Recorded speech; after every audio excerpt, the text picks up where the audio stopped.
Andikona plaza honetara etorri gara, Andikona plaza honetan, herriko jaizetan gertatu zalako bonbardaketa, Otxandioko bonbardaketa, eta justu hemen Nestor Basterretzea eskulturaren aurrean gaude, argi transmititzen du benetan ze gogorra izan zen herri batentzako olako bonbardaketa bat. Zerutik etorri zen heriotza esaten zigun Nestorrek eta horrela izan zen, Otxandiotarrentzat eta Euskal Herritar guztiontzat benetan gogorra izan zen, momentua izan da, eta gogoratu behar dugu berriro ez daiteen horrelakori gertatu.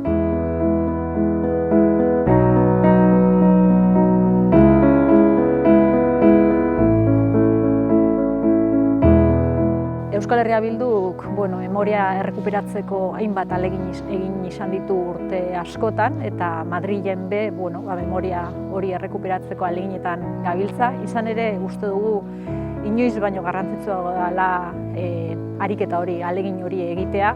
Momentu honetan instauratu nahi gaituzte hor gerra testuinguru horretan, eta beraz Euskal Herria Bilduk argi dauka egin behar duguna dela bakearen kultura sustatu eta gerra sustatzen duten gauza guztiei argi eta garbi ezetz esan.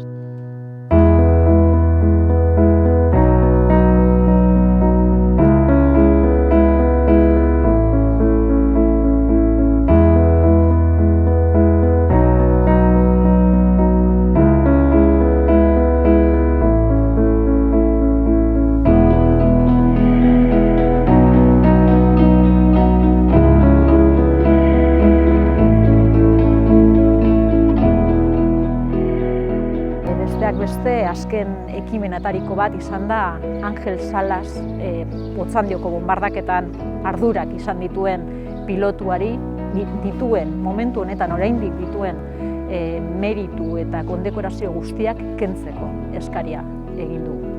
Bai mozio baten bitartez, defentsa batzordean aurkeztu genuen mozio baten bitartez, eta baita ere ministroari, Memoria Demokratikorako ministroari eskari bat zuzenduz. Egia zen, hitz onak jaso genituen, ikusiko dugu, borondatea baldin badago, benetan hau gauzatzen den lehen uste dugulako ez dagoela eskubiderik, momentu honetan oraindik olako pertsona batek merituak eta ohoreak izatea oraindik.